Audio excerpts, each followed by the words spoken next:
नदीम और बिल्लू सांडा। मैं इसलिए हत्या कर रहा था, मुझे नाम चाहिए। क्या नाम चाहिए? बस डॉन बनना मुझे। उत्तर प्रदेश का एक गैंगस्टर जो खुद को नायक नहीं बल्कि खलनायक मानता है, उसका नाम है नदीम उर्फ बिल्लू सांडा। इसका अंदाज काफी अजीब है। हालांकि फिल्म खलनायक के बिल्लू की तरह यह उतना खतरनाक नहीं दिखता है, लेकिन असल जिंदगी में यह काफी खूंखार है। बिल्लू सांडा का एक वीडियो सोशल मीडिया पर तेजी से वायरल हुआ था, जिसमें उससे पूछा गया कि उसने हत्याएं करने की प्रेरणा कहां से ली। उसने जवाब दिया, शौक है बचपन से।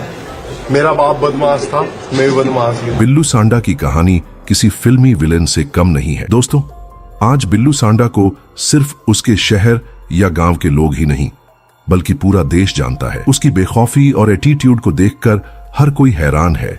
यही नहीं, जब पुलिस उसे पकड़ने गई तो उसने पुलिस पर ही गोली चला दी। पिछले कुछ वर्षों से बिल्लू सांडा की कोई खबर नहीं मिल रही थी, जिससे यह सवाल उठने लगा कि क्या पुलिस ने उसे मार दिया या वह आज भी जिंदा है। इस वीडियो में हम इसी सवाल की तह तक जाएंगे। बिल्लू सांडा की आपराधिक दुनिया पश्चिमी उत्तर प्रदेश से शुरू हुआ। इस गैंगस्टर का पूरा नाम नदीम उर्फ बिल्लू सांडा है। इसका शौक था हत्या करना। बिल्लू सांडा संजय दत्त को अपना गॉडफादर मानता था। अब तक नदीम उर्फ बिल्लू सांडा के ऊपर 4 हत्याओं समेत अपहरण और लूट के 16 मुकदमे दर्ज हो चुके हैं। चेहरे से भले ही वह उतना खतरनाक न दिखता हो, लेकिन असल जिंदगी में उसने फिल्मी किरदार को हूबहू अपनाया था। बिल्लू सांडा जितना खतरनाक है, उतना ही मजाकिया भी है। अगर कोई उसे संजय दत्त या फिर खलनायक कह देता है तो वो वैसे ही खुश होता है जैसे खलनायक फिल्म में संजय दत्त खुद को खलनायक कहते हुए खुश हुआ करते थे। एक वक्त था जब बिल्लू सांडा अपने सन की मिजाज के कारण मोहल्ले में आते जाते किसी को भी पीट देता था। उसका बाप भी अपराधी था, इसलिए लोग उससे पंगा नहीं लेते थे। यहां तक कि पुलिस भी उसे उतनी तवज्जो नहीं देती थी, लेकिन वह अटेंशन चाहता था। एक इंटरव्यू में उसने पुलिस के सामने बेखौफ होकर बताया था, मेरी मां कहती है जितनी मर्जी हत्याएं कर, लेकिन हमेशा कोर्ट में पेश हो जाया कर ताकि तेरा एनकाउंटर ना हो। यह सुनकर प्रेस कॉन्फ्रेंस में मौजूद मीडिया कर्मी तक दंग रह गए। 4 हत्याओं को अंजाम देने वाला बिल्लू सांडा न सिर्फ मजाकिया था बल्कि शातिर भी था। पैसों के लिए हत्या करने में वह कभी देर नहीं करता था।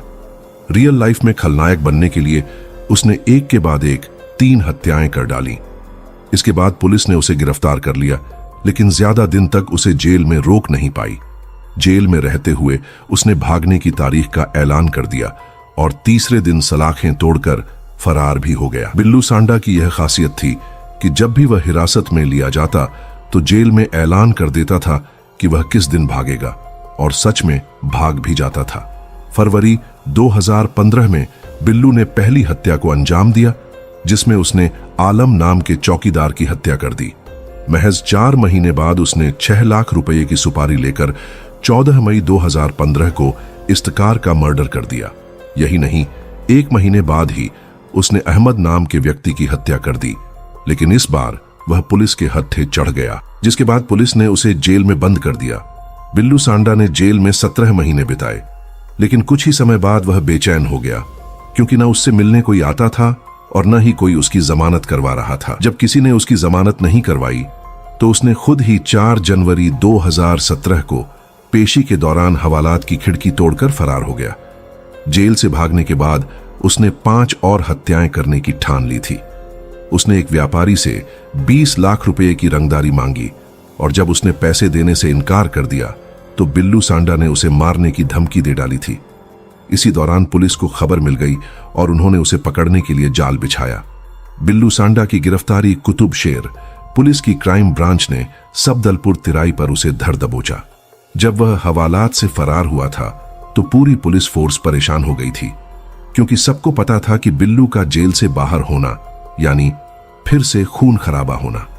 एक बार जब उसका सामना पुलिस से हुआ तो उसने एक दरोगा पर गोली चला दी। हालांकि दरोगा बाल बाल बच गया। गिरफ्तारी के बाद बिल्लू ने उससे माफी मांगते हुए कहा, मन में आ गया तो गोली चला दी। दरोगा साहब की किस्मत अच्छी थी कि वह बच गए। बिल्लू सांडा इतना शातिर था कि वह हथकड़ी से हाथ निकालने में माहिर था। एक बार तो उसने कोर्ट में जज के सामने ही हथकड़ी निकालकर दिखा दी थी। लेकिन आज भी लोगों के मन में एक सवाल उठता है, क्या बिल्लू सांडा पुलिस मुठभेड़ में मारा गया या वह आज भी जिंदा है? तो दोस्तों, मैं आपको बता दूं, बिल्लू सांडा का एनकाउंटर नहीं हुआ है। वह अभी भी जिंदा है और सहारनपुर की जिला जेल में बंद है। अब बिल्लू का जेल से भागना मुश्किल हो गया है, क्योंकि वहां हाई टेक कैमरे लगा दिए गए हैं और सुरक्षा खड़ी कर दी गई है। फिलहाल कोर्ट ने सारे सबूतों को ध्यान में रखते हुए बिल्लू सांडा को 6 साल की सजा और 20 लाख रुपए का जुर्माना लगाया है। मगर दोस्तों, बिल्लू तो एक बहुत छोटा गुंडा लगता है लॉरेंस बिश्नोई के सामने। अगर आपको लॉरेंस बिश्नोई की पूरी कहानी जाननी है तो आपकी स्क्रीन पर वीडियो आ रही है, क्लिक करके जरूर देखिएगा।